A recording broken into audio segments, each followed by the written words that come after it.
बौद्ध धर्म की दीक्षा के बारे में हम आप लोगों को दोस्तों बताने वाले हैं। तो चलिए बौद्ध धर्म की दीक्षा के बारे में दोस्तों हम आप लोगों को बातों को बता देते हैं। इसके बारे में भी जानना बहुत ही अच्छी बात होने वाला है। तो कलिंग युद्ध के बाद अशोक ने उपगुप्त नामक भिक्षु से दीक्षा लेकर बौद्ध धर्म अपनाया। उन्होंने अहिंसा, दया और नैतिकता को अपने शासन का मूल आधार बना लिया। अब हम लोग बात करेंगे कि आखिरकार इन्होंने धर्म का प्रचार कैसे किया। जो अशोक थे, अशोक ने धर्म का प्रचार कैसे किया दोस्तों, इसके बारे में हम अब बात करने वाले हैं। तो चलिए हम आप लोगों को इसके बारे में भी कुछ जानकारियां को दे देते हैं दोस्तों।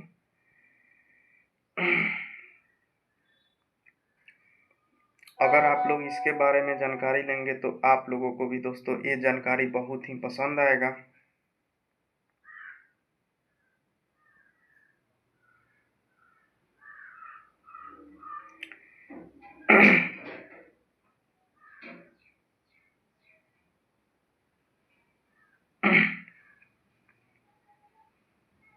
जिन बातों के बारे में जानना काफी ज्यादा अच्छी बात है। तो चलिए हम आप लोगों को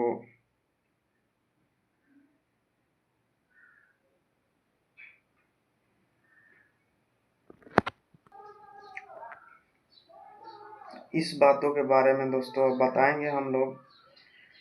तो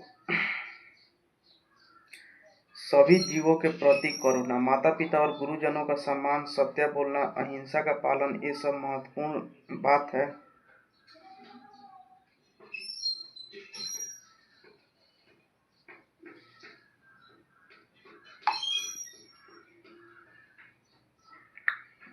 उसके बाद धम्म महामतों की नियुक्ति के बारे में चलिए हम बताते हैं दोस्तों।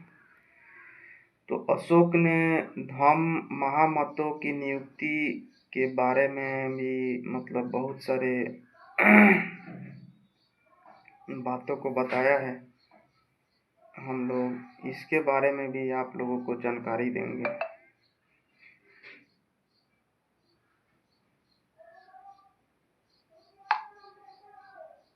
तो चलिए हम आप लोगों को इसके बारे में भी जानकारी देते हैं। ये सब जो महत्वपूर्ण बात है। अब हम लोग अशोक के शिलालेख और स्तंभ के बारे में जानकारी देंगे। तो चलिए अशोक के शिलालेख और स्तंभ के बारे में हम आप लोगों को जानकारी देते हैं। तो उन्होंने अपने उपदेशों और आदेशों को जनता तक पहुंचाने के लिए प्राकृतिक चट्टान, स्तंभों और शिलालेख पर खुदवाया। इन शिलालेखों की भाषा प्राकृत और ब्राह्मी लिपि में होती थी, जिससे सामान्य जनता उन्हें समझ सके। अब हम लोग सबसे प्रसिद्ध स्तंभ जो है मतलब अशोक के सबसे प्रसिद्ध स्तंभ उसके बारे में जानकारी देंगे। तो सांची, सारनाथ और लौरिया नंदनगढ़ के स्तंभ जो है यह अशोक के सबसे प्राचीन स्तंभ है दोस्तों।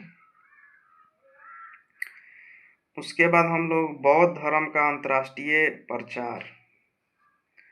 बौद्ध धर्म का अंतर्राष्ट्रीय प्रचार किस प्रकार से हुआ था, इसके बारे में भी अब हम आप लोगों को कुछ जानकारी देने वाले हैं दोस्तों। तो चलिए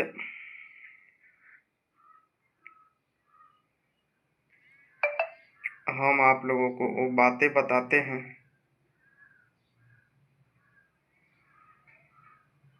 जिन बातों से हम लोगों को पता चलेगा कि बौद्ध धर्म का जो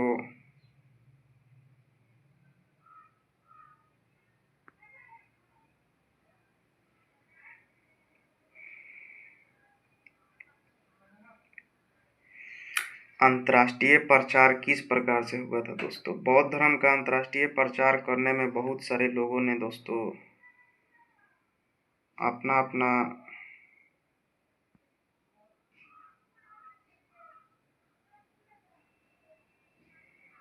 महत्वपूर्ण भूमिका निभाए थे। तो अशोक ने बौद्ध धर्म को भारत के बाहर भी फैलाया। अपने पुत्र महेंद्र और पुत्री संघमित्रा को श्रीलंका भेजा, जहां उन्होंने बौद्ध धर्म का प्रचार किया।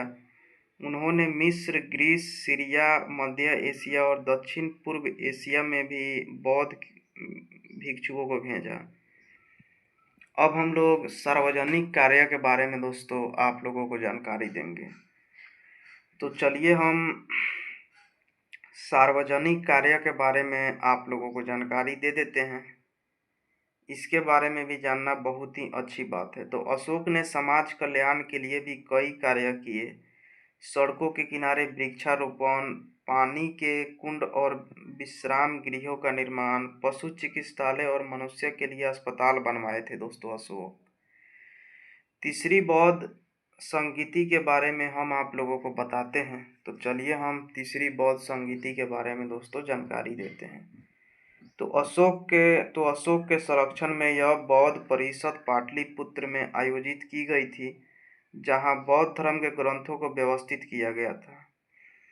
अब हम इसके निष्कर्ष के बारे में दोस्तों बातों को बताएंगे। तो अशोक एकमात्र ऐसा सम्राट था जिसने युद्ध की भयावहता से सीख कर शांति, करुणा और नैतिकता को अपना धर्म बना लिया। उसका जीवन यह संदेश देता है कि वास्तविक विजय हृदयों को जीतने में है, न कि भूमि पर अधिकार करने में दोस्तों। ये सब बात जो है अशोक ने बताया है।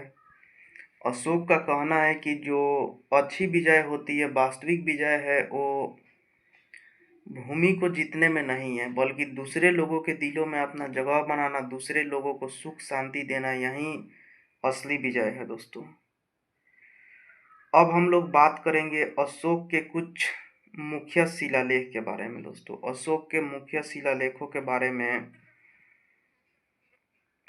हम आप लोगों को अब जानकारी देने वाले हैं।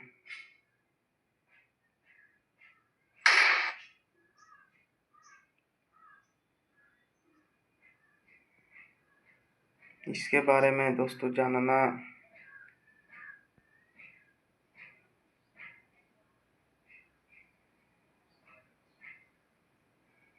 बहुत ही अच्छी बात होने वाला है। तो चलिए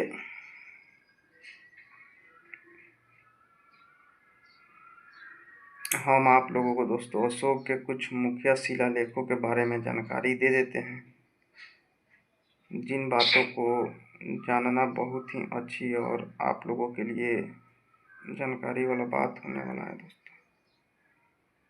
तो अशोक के शिलालेख दो प्रकार के होते हैं, मुख्य शिलालेख और मुख्य स्तंभ शिलालेख। ये सब अशोक के शिलालेख है दोस्तों, आप लोगों ने बिल्कुल सही सुना। उसके बाद चलिए हम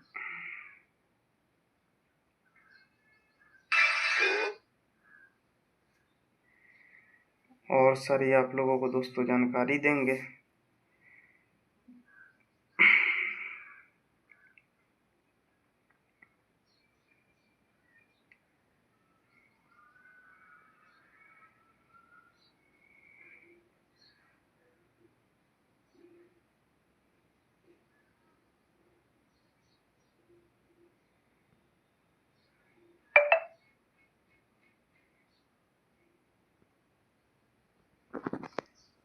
तो